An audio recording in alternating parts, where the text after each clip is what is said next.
હવામાન વિભાગની આગાહી પ્રમાણે છોટાઉદેપુર જિલ્લામાં સાવરથી જ ધોધમાર વરસાદ વરસી રહ્યો છે। ઉપરવાસ એટલે કે મધ્યપ્રદેશમાં પણ ભારે વરસાદના કારણે ક્વાંટ તાલુકાના રામી ડેમ છલકાયો છે।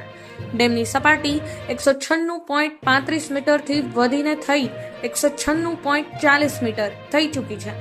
સાથે રામી ડેમની ભરપૂર સપાટી 196.35 મીટરની છે। ડેમમાંથી હાલ 127.162 ક્યુસેક પાણી ઓવરફ્લો થઈ નદીમાં જાય છે, જેના કારણે કાંઠાના વિસ્તારના ગામોને એલર્ટ કરાયા। ગામોની વાત કરવામાં આવે તો ઝાલાવાડ, દેવત, ચીલિયાવાડ, ડેરી, વીજળી, મોટાવાડ, ખંડીબારા અને મોટી સાંકળ ગામોને એલર્ટ કરાયા। નદીના પટમાં નહીં જવા માટે સૂચના આપવામાં આવી। મહત્વનું તો એ છે કે રામી ડેમ જવું હોય તો પણ જઈ શકીએ તેમ નથી, કારણ કે ખંડીબારા ગામ નજીકનો લો લેવલનો કોઝવે પાણીમાં ગરકાવ થયો છે। કોઝવેમાં ગામડું પણ પડ્યું છે, એટલે કે ત્યાં જઈ શકાય તેમ નથી। તંત્ર ત્યાં પહોંચે તે ખૂબ જરૂરી છે। Bureau report, Bodeli news, Chhotaudepur. Overflow થતાં રામી ડેમમાં 8 ગામો એલર્ટ કરવામાં આવ્યા છે અને મોટી સાંકળથી રામી ડેમ જતા રસ્તામાં પાણી આવી ગયું છે અને રસ્તા પણ તૂટી ગયા છે।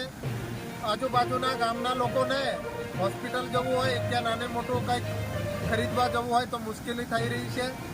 તો હમણાં અમે અહીંયા પહોંચ્યા છે અને લોકોના હાલચાલ પણ પૂછી રહ્યા છે અને અધિકારીને પણ સૂચન કરવાના છે કે વહેલી તકે લોકોની મદદ માટે પહોંચી જાય। શું નામ તમારું? રાઠવા પિન્ટુભાઈ વિજયભાઈ, હાલમાં શું છો પોસ્ટ? કારોબારી ચેરમેન તાલુકા પંચાયત।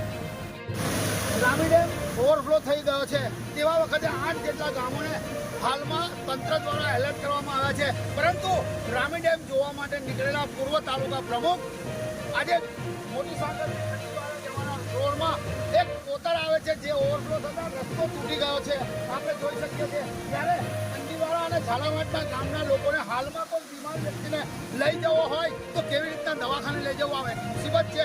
પેલી બાજુ સૈનિવાસન બાજુ જતાં પણ ગેલેસર ડેમમાં નાળું તૂટવા પામ્યું છે, તંત્રએ તેના પર પણ ધ્યાન અત્યાર સુધી આપ્યું નથી અને એ માર્ગ પણ આજે બંધ છે। એટલે કે હાલમાં આદિવાસી કોઈ બીમાર વ્યક્તિને દવાખાને જવું હોય તો કેવી રીતના લઈ જવો, આ એક વિમાસનનો પ્રશ્ન છે અને તંત્ર દ્વારા આની તાત્કાલિક નોંધ લેવાય અને જો રામી ડેમ આવો વરસાદ પડશે તો રામી ડેમમાં પણ ઓવરફ્લો થતાં રામી નદીમાં વધુ પાણી છોડવામાં આવશે, ત્યારે આજુબાજુના ગામોની પ્રજા પર શું કરશે એ તંત્રએ ધ્યાન આપવું જોઈએ।